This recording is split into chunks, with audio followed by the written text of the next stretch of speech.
Alhamdulillah, Alhamdulillahirabbil alamin. Assalatu wassalamu ala asyrafil anbiya'i wal mursalin Sayyidina Muhammad wa ala alihi wa ashabihi ajma'in, amma ba'd.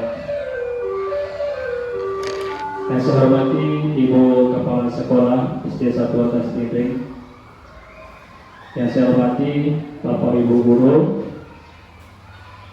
puji syukur atas kehadirat Allah Subhanahu wa Ta'ala, yang mana pada pagi hari ini menjelang siang kita mesti diberikan kesehatan, kesempatan untuk sehingga kita masih sempat mengikuti kegiatan budaya positif di sekolah kita ini. Salawat dan salam kita kirimkan kepada baginda Nabi besar Nabi Muhammad sallallahu alaihi wasallam. Baiklah, jadi pada hari ini perkenalkan, saya Supardi, guru SD 1 Atas Titik, calon guru penggerak angkatan 10. Jadi mungkin ada yang bertanya bahwa kenapa ya, ada apa? Jadi pada hari ini saya melakukan aksi nyata di modul 1.4 tentang budaya positif.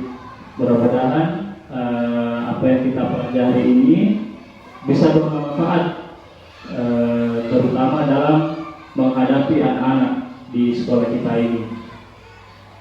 Yang pertama, budaya positif. Budaya positif meliputi segitiga restitusi dan 5 posisi kontrol guru.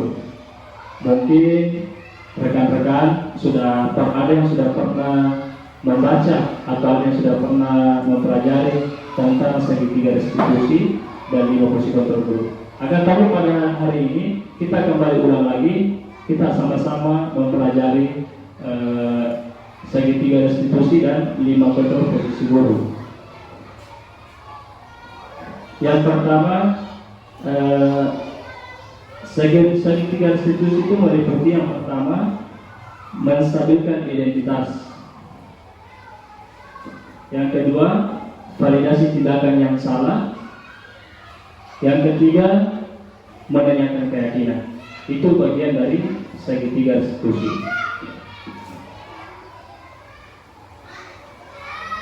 Baik, segitiga restitusi adalah suatu proses dialog yang dijalankan oleh guru atau orang tua agar dapat menghasilkan murid yang mandiri dan bertanggung jawab.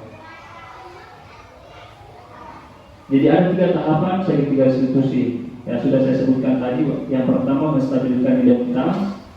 Kedua, validasi tindakan. Yang ketiga, menanyakan keyakinan. Yang pertama kita bahas yaitu menstabilkan identitas.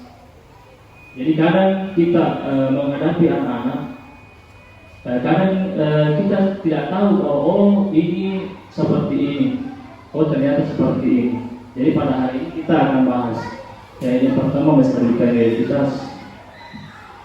Langkah pertama pada bagian dasar segitiga adalah menstabilkan identitas. Jika anak berbuat salah, maka ada kebutuhan dasar mereka yang tak terpenuhi. Bagian dasar segitiga restitusi memiliki tujuan untuk merubah orang yang gagal karena telah berbuat kesalahan menjadi orang yang sukses. Pada bagian ini kita menanyakan apa alasan anak tersebut melakukan kesalahannya. Karena setiap yang dilakukan pasti ada sebab atau akibat, tanpa harus menghakimi anak tersebut. Jadi ini proses menstabilkan identitas. Kadang-kadang kita duduk di kantor, tiba-tiba ada lagi anak-anak, ya, Pak, ini bu. Nah, maka kita pakai langkah awal, yaitu menstabilkan identitas. Nah, ini tadi. Jadi setiap perbuatan yang dilakukan anak itu pasti ada sebabnya, pasti ada sebab, ya. Tanpa harus langsung kita hakimi, pertama orang itu, gitu. Jadi pasti jadi kita harus menstabilkan identitas yang pertama. Itu langkah awal. Kemudian bagian kedua, validasi tindakan. Jadi pada langkah kedua ini kita harus memahami dan menemukan alasan yang mendasari tindakan anak berbuat kesalahan. Menurut teori kontrol, semua tindakan manusia, baik atau buruk, pasti memiliki maksud dan tujuan tertentu. Yang diperlukan adalah kita memahami dan mendengar alasan melakukan hal tersebut sehingga anak merasa dipahami. Jadi begitu. Jadi kalau ada anak yang mengadu, mungkin sebaiknya kita menstabilkan yang pertama tadi, menstabilkan identitas, yang kedua validasi tindakan, menanyakan kenapa seperti ini. Begitu mungkin maksudnya. Jadi Pak bicara dulu anak-anak, begitu kan? Tanpa kita harus langsung menghakimi bertanya mereka. Ya, kita harus kasih kesempatan anak-anak dulu untuk berbicara. Seperti yang tadi saya dapat baru-baru. Jadi ada anak-anak datang melapor, Pak, nah dorong KI ke irigasi. Jadi yang pertama saya lakukan adalah menstabilkan identitas, yang kedua saya melakukan validasi tindakan. Saya tanya kembali, ya siapa yang dorong? Ya ini Pak. Pas saya tanya lagi yang mendorong, oh Pak tadi itu dia dorong Kak dulu. Pas saya dorong masuk di irigasi, lah begitu. Jadi dengan seperti itu kita tahu alasannya. Oh ternyata seperti ini. Jadi kita bisa memahami anak-anak dan kita memberikan solusi yang terbaik untuk anak-anak. Sudah lanjut. Yang ketiga, menanyakan keyakinan. Jadi setelah langkah pertama dan kedua telah dilakukan, pada langkah ketiga ini kita memberi pancingan kepada murid dengan bertanya sehingga murid bisa menemukan solusi dari masalahnya. Nah, seperti tadi kasusnya, setelah kita melakukan yang pertama dan yang kedua, maka kita masuk di menanyakan keyakinan.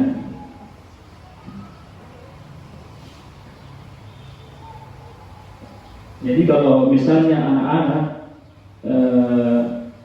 datang melapor, kemudian kita seperti ini, insya Allah anak-anak akan bisa berubah, Apalagi kita memberikan solusi yang terbaik, ya.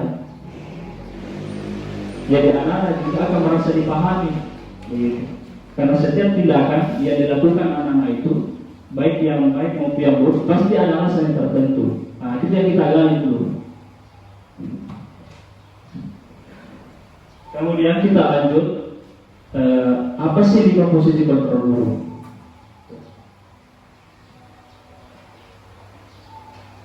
Jadi saya baca, posisi kontrol guru merujuk pada berbagai pendekatan yang digunakan oleh mereka dalam mengelola perilaku dan disiplin kelas. Setiap posisi akan memberikan dampak yang signifikan pada proses pembelajaran dan perkembangan siswa. Setidaknya ada 5 posisi kontrol guru yang umum digunakan oleh para guru dalam mengelola pembelajaran di kelas. Jadi pada materi ini sebenarnya kita sudah melakukan ini. Cuma kadang kita belum tahu bahwa dia masuk di posisi seperti ini, begitu. Jadi mari kita bahas bersama-sama. Yang pertama adalah penghukum. Jadi kadang kita melakukan teori kontrol penghukum tanpa kita sadari. Jadi seorang penghukum bisa menggunakan hukuman fisik maupun verbal. Orang-orang yang menjalankan posisi penghukum senantiasa mengatakan bahwa sekolah memerlukan sistem atau alat yang dapat lebih menekan murid lebih dalam lagi. Jadi guru-guru yang menerapkan posisi penghukum, pembentak, menunjuk, mencaci biasanya akan berkata, patuhi aturan saya atau awas. Pasti mungkin sudah ada yang melakukan seperti ini. Jadi dia tanpa kita sadari kita masuk di bagian pertama, posisi kontrol sebagai penghukum. Begitu. Konsekuensi logis dari akibat penerapan peran kontrol penghukum adalah kemungkinan murid marah dan mendendam atau bersifat agresif. Jadi apabila kita melakukan seperti ini, maka kemungkinan murid akan mungkin marah atau bahkan menyimpan rasa dendam dalam hatinya apabila kita pakai seperti ini. Ini tadi contohnya, patuhi aturan saya atau awas. Jadi ada semacam kata-kata pengancaman. Begitu. Ini tentang penghukum. Kemudian posisi yang kedua yaitu membuat orang merasa bersalah. Pada posisi ini biasanya guru akan berusaha lebih lembut. Membuat orang merasa bersalah akan menggunakan keheningan yang membuat orang lain merasa tidak nyaman, bersalah atau rendah diri. Kata-kata yang keluar dengan lembut akan seperti ini. Jadi kalau kita kadang menghadapi anak-anak kemudian kita mengatakan seperti ini, maka tanpa kita sadari kita sudah mengikuti atau masuk di teori membuat orang merasa bersalah. Ibu sangat kecewa sekali dengan kamu. Berapa kali ibu harus memberitahu kamu, nak? Gimana coba? Kalau orang tua kamu tahu kamu berbuat begini, kemudian dampak pada siswa dari seorang pembuat merasa bersalah adalah siswa akan merasa rendah diri, merasa gagal dan tidak berharga. Jadi ini posisi yang kadang juga kita lakukan. Dan terus terang saya juga pernah lakukan seperti ini. Kadang kalau kita sebentar menjelaskan di depan, ada anak-anak yang tidur, kemudian kita tanya, misalnya si Abang kenapa tidur di belakang? Kan? Kemudian kita tanya seperti ini, apa kamu tidak kasihan sama Pak Guru? Pak Guru sudah menjelaskan begini, Pak Guru sudah capek-capek menjelaskan begini. Tanpa kita sadari, kita memakai sistem posisi kontrol membuat orang merasa bersalah. Jadi yang seperti itu, anak-anak merasa bersalah. Itu dampaknya kalau kita pakai sistem ini. Kemudian yang ketiga, sebagai teman, guru pada posisi ini tidak akan menyakiti murid, namun akan tetap berupaya mengontrol murid secara empat mata. Posisi teman pada guru bisa negatif ataupun positif. Positif disebut berupa hubungan baik yang terjadi antara guru dan murid. Guru di posisi teman menggunakan hubungan baik dan humor untuk mempengaruhi seseorang. Mereka akan berkata, ayo bantulah dari ibu ya.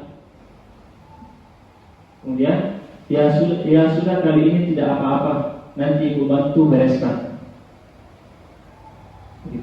Jadi tanpa kita sadari, mungkin juga kita pernah melakukan seperti ini. Hal negatif dari posisi teman adalah bila suatu saat guru tersebut tidak membantu, maka murid akan kecewa dan berkata dan tidak mau lagi berusaha. Hal lain mungkin timbul adalah murid hanya akan bertindak untuk guru tertentu dan tidak untuk guru lainnya. Mungkin akan tergantung pada guru tersebut. Jadi mungkin juga ada yang seperti yang kita dapatkan. Nah, jika kita memakai posisi seperti ini, itulah dampaknya. Kadang itu bilang air ruang apa dengan kalinya, karena dia pakai posisi seperti ini. Jadi kalau misalnya ayah satu ya kurang nasa dia sedang kalinya kak guru natopang. Kalau kapan ada guru yang memakai posisi seperti ini, maka beginilah jadinya anak. Nanti guru A atau B yang suruh tapi tidak dengar, karena sudah terbiasa, sudah nyaman dengan guru yang memakai posisi kontrol sebagai teman. Kemudian yang keempat, monitor atau pemantau. Monitor berarti mengawasi. Pada saat kita mengawasi, kita berlangsung jawab atas perilaku orang-orang yang kita awasi. Posisi pemantau berdasarkan pada peraturan dan konsekuensi.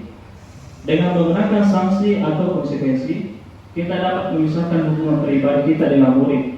Sebagai seseorang yang menjalankan posisi pemantau, maka pertanyaan yang diajukan ciri-cirinya kalau kita pakai monitor atau pemantau, apa yang telah kamu lakukan? Kemudian, apa kamu tahu sanksi atau konsekuensi apa? Konsekuensinya apa? Kadang kita juga pakai seperti itu. Misalnya di dalam kelas kan ada namanya kesepakatan kelas atau keyakinan kelas. Jadi kalau kita dapat siswa kita yang melanggar, maka kita tanya, apa yang kamu lakukan? Atau apakah kamu tahu sanksi atau konsekuensinya jika melakukan seperti ini? Itu juga kita bisa tanyakan sama anak didik kita. Seorang pemantau sangat mengandalkan perhitungan, catatan, data yang dapat digunakan sebagai bukti atas perilaku seseorang. Begitu. Nah, posisi ini akan menggunakan konsekuensi pada murid. Kemudian yang kelima, yaitu manajer. Manajer adalah posisi mentor di mana guru berbuat sesuatu bersama dengan murid, mempersilahkan murid mempertanggungjawabkan perilakunya, mendukung murid agar dapat menemukan solusi atas permasalahannya sendiri. Seseorang manajer telah memiliki keterampilan di posisi teman maupun pemantau, dan dengan demikian bisa jadi di waktu-waktu tertentu kembali kepada kedua posisi tersebut bila diperlukan. Namun bila kita menginginkan murid-murid kita menjadi manusia yang merdeka, mandiri dan bertanggung jawab, maka kita perlu mengacu kepada institusi yang dapat menjadikan murid kita sebagai seorang manajer bagi dirinya. Coba kita perhatikan di bagian sini. Jadi seorang posisi manajer akan berkata seperti ini. Yang pertama, apa yang kita yakini, itu tadi. Kalau ada anak yang melakukan kesalahan, ini yang kita lakukan pertama. Kembali ke keyakinan kelas atau kesepakatan kelas atau kesepakatan bersama di sekolah. Di sekolah ada aturan, ada aturannya. Tentu aturan itu hasil musyawarah kita bersama dengan kepala sekolah, rekan-rekan guru dan sebagainya. Yang pertama kita lakukan keyakinan kelas atau keyakinan atau kesepakatan bersama. Gitu. Kemudian, apa kamu meyakininya? Mungkin, apakah kamu tahu kesalahannya? Apakah kamu tahu sanksinya? Itu yang kita lakukan. Kemudian, jika kamu meyakininya, apakah kamu bersedia memperbaikinya? Ya. Kemudian, jika kamu memperbaiki ini, hal ini menunjukkan apa tentang dirimu? Maka setelah itu, kita sudah tanyakan seperti itu. Setelah kita pakai tadi aturan pertama, yang segitiga restitusi. Jadi segitiga restitusi dan 5 kontrol posisi guru ini harus saling berhubungan, Nah, kemudian kita lanjut. Setelah kita tanyakan, jika kamu mau memperbaiki hal ini menunjukkan apa tentang dirimu. Kemudian kita tanya lagi, apa rencana kamu untuk memperbaiki hal ini? Jadi tugas seorang manajer bukan untuk mengatur perilaku seseorang. Kita membimbing murid untuk dapat mengatur dirinya. Seorang manajer bukannya memisahkan murid dari kelompoknya, tetapi mengembalikan murid tersebut ke kelompoknya dengan lebih baik dan kuat. Ya. Jadi ini tadi Ibu, kita sudah mempelajari segitiga restitusi dan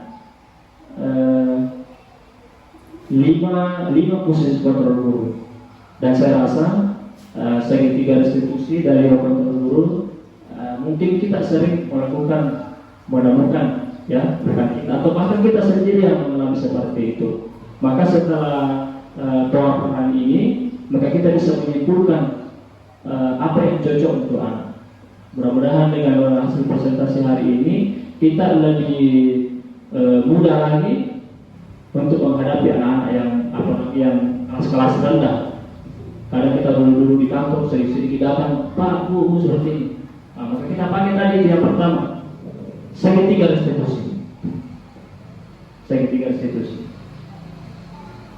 Kemudian setelah segitiga restitusi berjalan, maka kita masuk di 5 kontrol posisi guru. Kita pilih yang mana yang cocok. Gitu. Jadi mungkin ini yang saya sampaikan. Sebelumnya saya mengucapkan terima kasih kepada Ibu Kepala Sekolah yang meluangkan waktunya pada hari ini, dan begitu-pun rekan-rekan guru yang telah meluangkan waktunya untuk mendengarkan aksi nyata saya di modul 1.4 tentang budaya positif. Jadi syukur kafir, mungkin dengan hada. Assalamualaikum warahmatullahi wabarakatuh.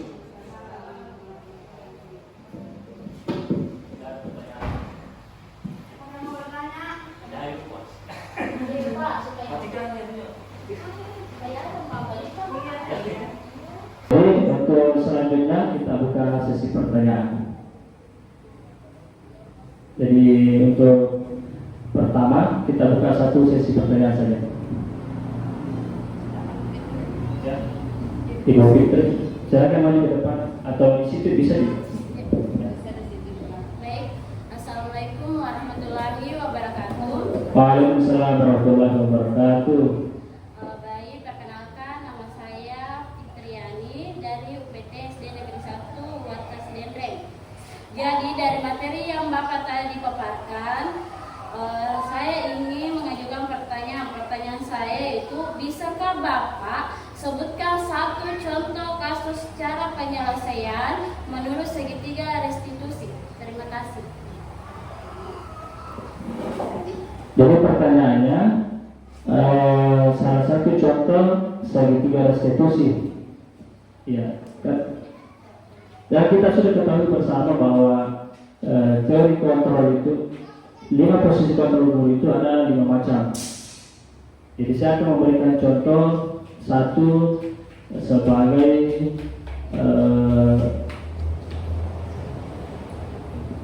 sebagai penghukum. Jadi kalau misalnya kita mendapati anak-anak, kan kita sudah buat kesepakatan bersama.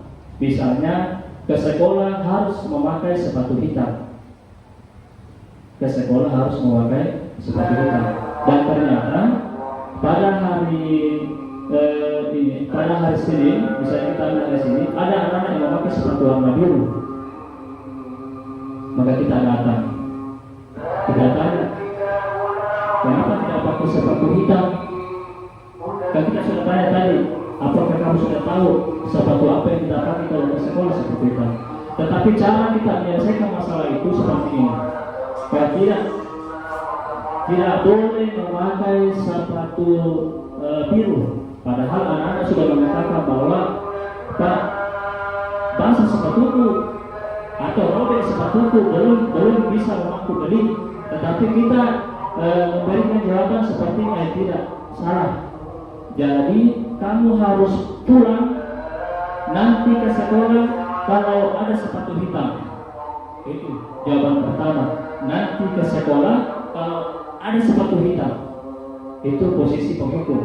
Kemudian lanjut yang kedua. Oke, tetap ke sekolah, tetapi ini sepatunya saya ambil, saya simpan di kantong. Jadi kamu tidak boleh memakai alas kaki selama di sekolah. Pulang ke rumah tidak memakai alas kaki. Nah, ini tanpa kita sadari kita masuk di posisi penghukum. Maka kita sudah pelajari tadi bahwa jika kita memakai sistem posisi kontrol penghukum, apa yang akan rasakan? Tentu merasa marah, dendam dan lain sebagainya. Oke, saya rasa cukup. Ya, oke, terima kasih atas pertanyaannya. Jadi sekian, assalamualaikum warahmatullahi wabarakatuh.